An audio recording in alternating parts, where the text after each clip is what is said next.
Assalamualaikum warahmatullahi wabarakatuh. Apa kabar sahabat Hunter? Semoga semuanya sehat-sehat saja. Kali ini saya akan menjelaskan tentang bagian turret ya. Kenapa pada settingan saya selalu mutar turret bagian samping meskipun tidak ada hembusan angin di area ya. Jadi langsung saja. Di sini saya memiliki teleskop merek Basnel yang akan saya buka nanti untuk menjelaskan tentang turret, dan untuk yang belum pernah membongkar sekaligus bisa dilihat ya kalau ingin membersihkan lensa atau yang lain-lain, bisa melihat cara membongkarnya seperti apa bagian-bagian di dalam teleskop Basnel ini. Langsung saja silahkan disimak, kita bongkar dulu teleskopnya.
Oke sahabat hunter, disinilah bagian penting dari pembahasannya. Tapi terlebih dahulu saya jelaskan bagian-bagiannya ya. Ini adalah plat pegas atau per ya. Dan di depan sini terdapat retikel atau palang. Ini bisa kita berbagi kalau terjadi patah, karena ini sudah saya ganti ya. Karena untuk busnail bentuknya enggak seperti ini. Kemudian di dalam pipa ini terdapat lensa lagi ya. Di sini ada lensa kecil lagi. Ini fungsinya untuk lensa pembesaran ya, atau lensa zoom. Dan cara kerjanya seperti ini. Jika kita putar di bagian ini, bagian tuas pengaitnya, maka lensa akan maju ke depan dan mundur ya. Nah, seperti ini. Lensa di dalam akan bergerak maju dan mundur. Jadi ketika kita putar, maka objek yang tertampil akan terlihat membesar ya, karena perubahan maju mundurnya lensa zoom ini.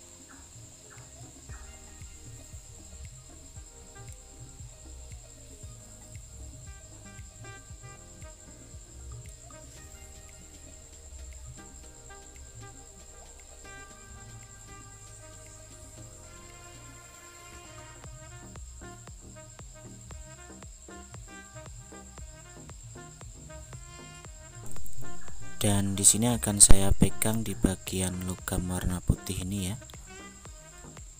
Di sini sebagai titik tumpuan. Dan ini adalah turret.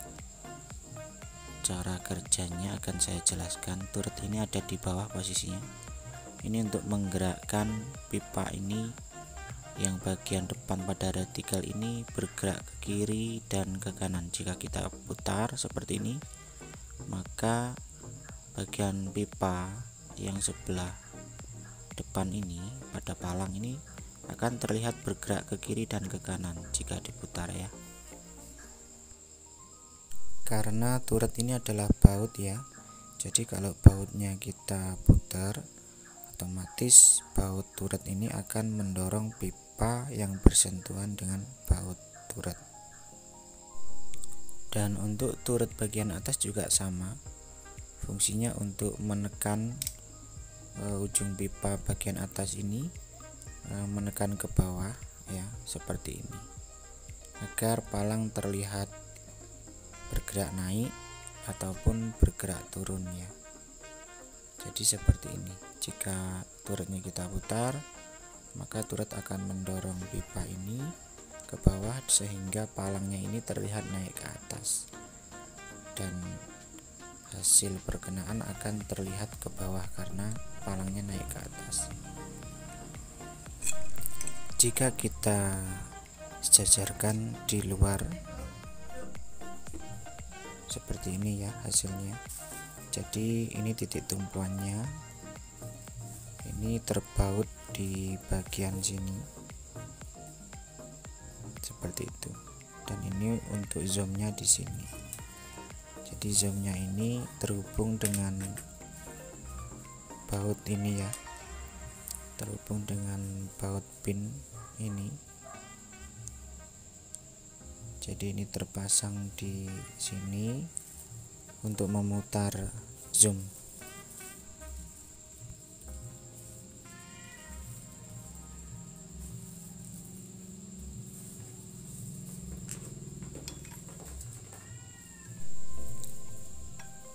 Dan posisi turret itu ada di ujung pipa sebelah sini ya, terlihat di sini pas pada rumah turretnya ini ya. Jadi turretnya ada di ujung pipa sebelah sini. Jadi seperti ini posisinya. Di bagian ujung sini terdapat juga plat pengembali ya, pegas ya. Ini plat pegasnya ini atau pernya itu berada di sini. posisinya. Jadi bentuknya seperti ini kira-kira. Ini turret bagian samping dan ini turret bagian atas, dan posisinya membentuk sudut segitiga sama sisi ya.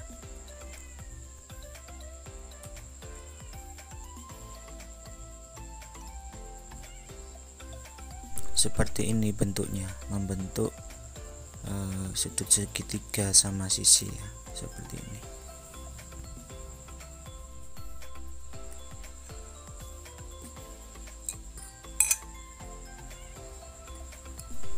Dan jika kita paskan di bagian luar, posisi pegas atau per itu seperti ini, ada di sini,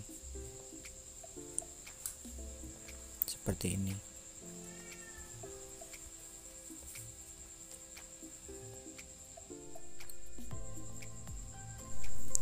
Dan akhirnya inti dari pembahasan ini adalah tentang turret bagian samping ya. Di sini ada turret bagian atas. Jadi kenapa saya selalu memutar turret bagian samping saat menembak, padahal tidak ada arah hembusan angin di area penembakan ya. Jadi selain turret atas, turret samping juga saya putar. Masalahnya ada di pipa ini ya, karena bentuknya adalah lingkaran. Jadi ketika pipa ini bergerak turun ataupun naik, pipa ini tidak bergerak tegak lurus vertikal ya, karena yang bersentuhan dengan turret ini berbentuk lingkaran permukaannya. Jadi pipa ini akan bergerak agak miring ya, diagonal, baik ke kiri ataupun ke kanan.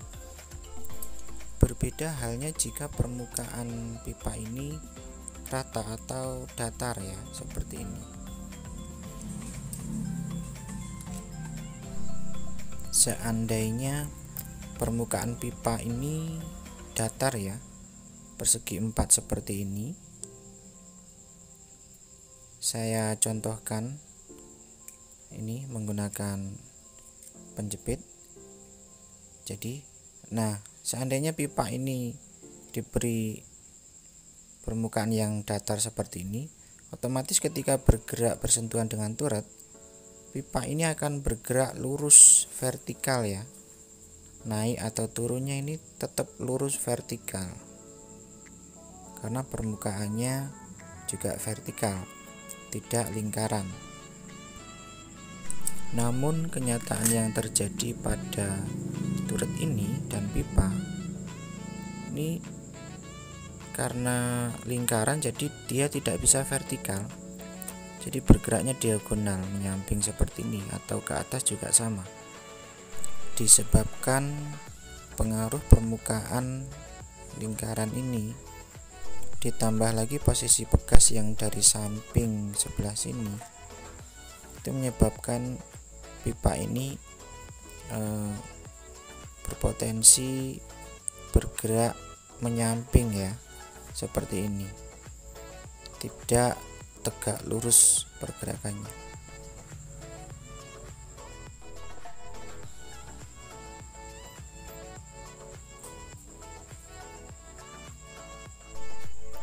Jadi posisi bekasnya itu seperti ini. Ini turret bagian samping dan di sini turret bagian atas. Posisi bekas ini mendorongnya ini enggak ke kiri ya, enggak ke kiri mendatar atau ke atas tegak lurus. Bekas ini mendorongnya secara diagonal, gaya yang paling besar itu diagonal ke atas.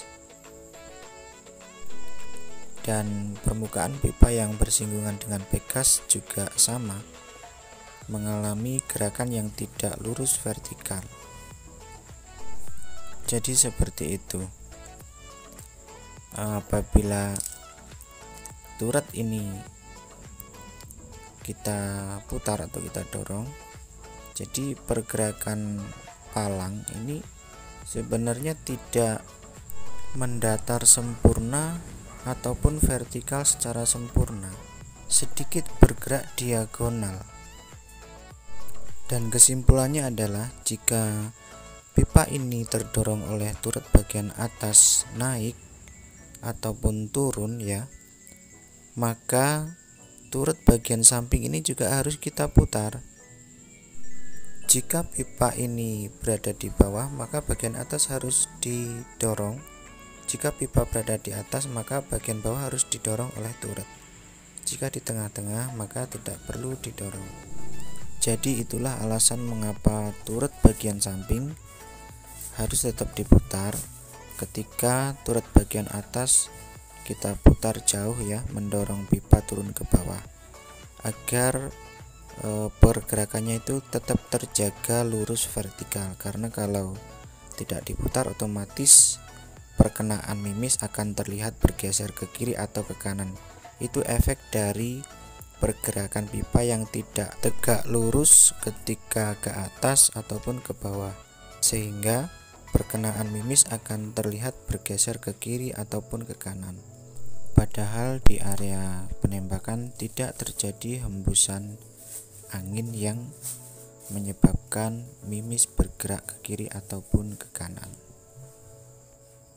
Seperti itu gambaran kira-kira mengapa turut samping masih tetap diputar walaupun tidak ada koreksi angin atau tidak ada arah hembusan angin di area penembakan.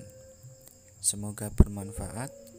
Sedikit penjelasan dari saya, dan saya akhiri. Assalamualaikum warahmatullahi wabarakatuh. Salam satu laras.